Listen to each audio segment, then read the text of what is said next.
Hey guys, welcome back. I'm JK, and today we're going to talk about the past.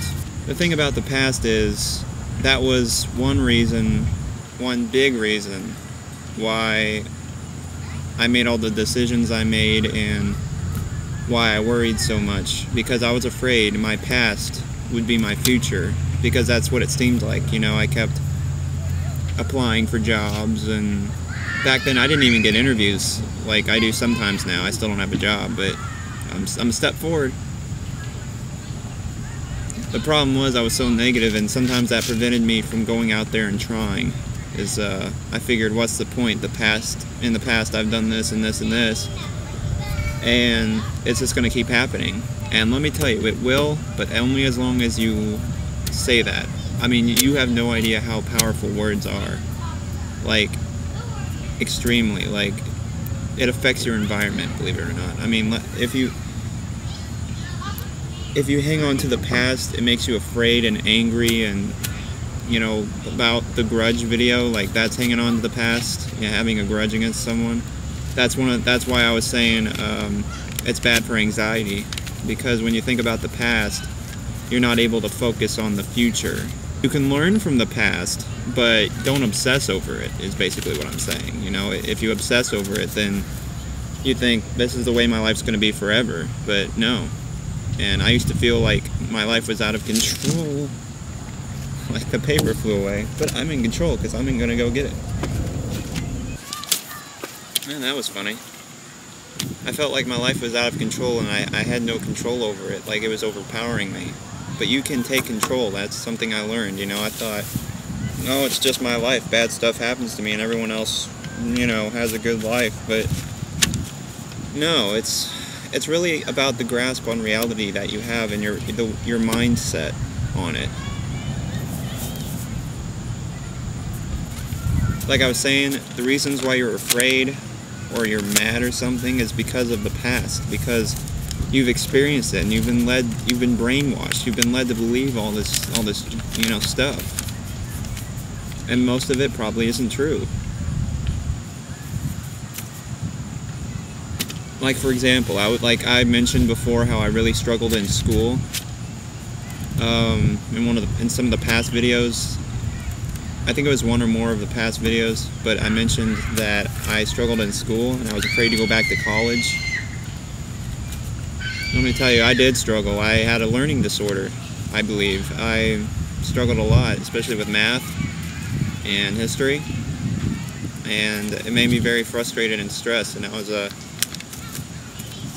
little late on graduating because of that. Kind of got held back a little bit, and I was afraid to go back to college because I'd have to do all that stuff all over again, like the stuff you used to do when you start high school.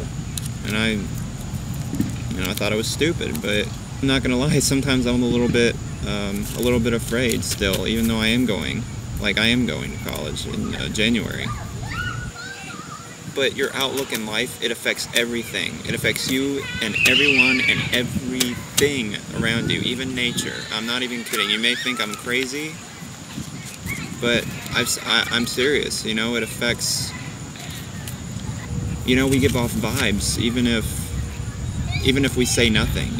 Like that's why Megan told me there's a difference between acting positive and actually being positive. Like, that affects a lot, and that's how I started getting interviews, when I started actually being positive. Even if I was just acting, like, it looked like I was positive. Any person would think, but something about how you make them feel, like, it's like you can't ever hide being positive, even if you act it the way it feels, The equation method, it's a thought process, and this kind of leads into that, so we'll get into that in a future video, though. Here's another exercise for you, and this helped me. Back in December, I think it was sometime last year, I thought of something, and I realized people did this to help panic disorder anyway. But I took a piece of paper, and I drew just a big circle around it, like a pool, like kind of a pool shape, and in it, in this bubble, I wrote all my fears, like the stuff I worried about, and like the future. I worry about the future. Or, just little words, key words you put in there. And one by one, I would stare at one individual word and to really think it through. Think, why am I afraid of this? How can I get over it? You just got to think it through, because you got to get that mindset. I don't want to be afraid of this anymore, you know? You just got to step forward and say that.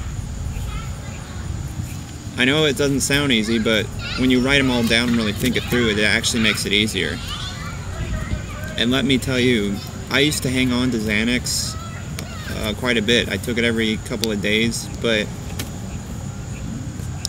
when I threw it away, when I just that same day, I just put the bottle down for good.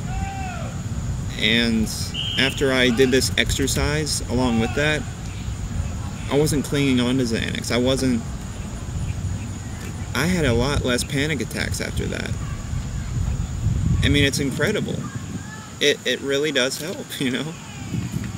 Some people will say it's all mental. Well, technically, for the people who say that, technically it is, but it also has physical effects, so keep that in mind. It is caused by a mentality, it is, but so it does come from the mind, but it does have physical effects, so keep that in mind. But the less you worry, the less your body will feel the effects. I want you to try this exercise and tell me if it works. If it doesn't work, you know, maybe I can help you out. I hope this helps. Comment, subscribe, and if you have any questions, just talk to me. Go to the Tumblr, and the links are in the description, so yeah. Check you later.